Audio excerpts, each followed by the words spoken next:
నమస్తే అండి. Welcome to Hema spoken English classes completely for beginners. ఈరోజు మనం ఐయామ్ గురించి తెలుసుకుందాం. అది సందర్భానుసారంగా నేను లేదా నాకు అని వస్తూ ఉంటుంది. ఐయామ్ హ్యాపీ, నేను సంతోషంగా ఉన్నాను. ఐయామ్ సాడ్, నేను విచారంగా ఉన్నాను.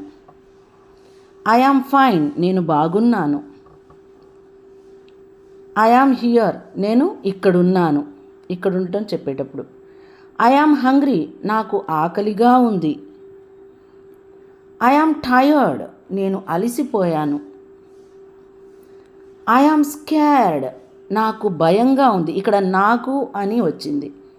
ఐయామ్ ఎగ్జైటెడ్, నేను ఉత్సాహంగా ఉన్నాను. ఐయామ్ స్లీపీ, నాకు నిద్ర వస్తోంది. ఐయామ్ థర్స్టీ, నాకు దాహంగా ఉంది. ఐయామ్ ఆన్ మై వే, నేను వస్తున్నాను.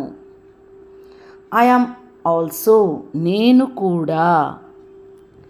ఐయామ్ బోర్డ్, నాకు విసుగ్గా ఉంది, బోర్ కొడుతుంది అని. ఐయామ్ యాంగ్రీ, నాకు కోపంగా ఉంది. ఐయామ్ కన్ఫ్యూజ్డ్, నాకు గందరగోళంగా ఉందని. ఐయామ్ షై, నాకు సిగ్గు. ఐయామ్ అమేజ్డ్, నేను ఆశ్చర్యపోయాను. ఐయామ్ సర్ప్రైజ్డ్, నేను ఆశ్చర్యపోయాను. రెండు పదాలకి ఒకటే. ఐయామ్ లాయల్, నేను విధేయుడినై ఉన్నాను. ఐయామ్ డూయింగ్ వెల్, నేను బాగున్నాను. ఇటువంటి రెగ్యులర్ పదాన్ని మనం ప్రాక్టీస్ చేస్తే బాగుంటుందండి. Thank you for watching.